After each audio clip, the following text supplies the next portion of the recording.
Welcome to our channel. Today we how to configure Cursor AI for rapid code refactors, detailed guide step by step clearly. Begin by installing Cursor AI on your system if you haven't already. Visit the official Cursor AI website and download the latest version. Double-click the installer file to initiate the setup process.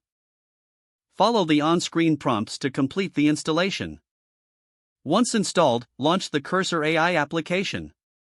Familiarize yourself with the user interface to optimize your workflow. Locate the Settings menu, usually represented by a gear icon. Click on the Settings menu to open configuration options.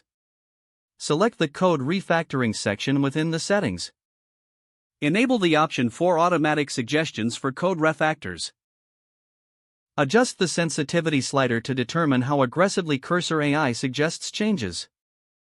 Explore the Language Preferences tab to specify programming languages you commonly use.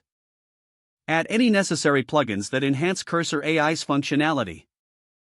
Ensure that auto-update is enabled to receive the latest features and improvements.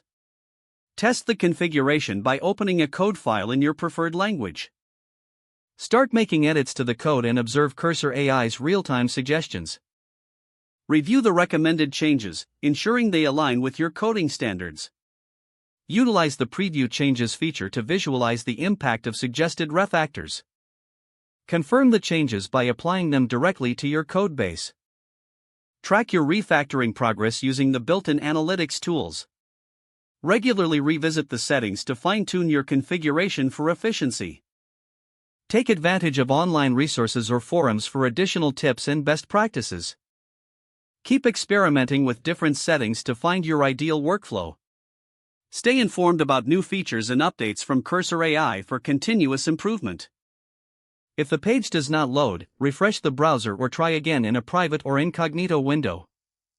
Make sure you are using the correct email address, then retype it carefully to avoid small typos.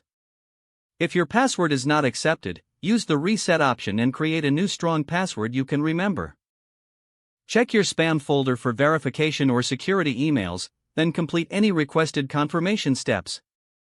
Don't forget to like this video and subscribe to our channel for more step-by-step tech guides.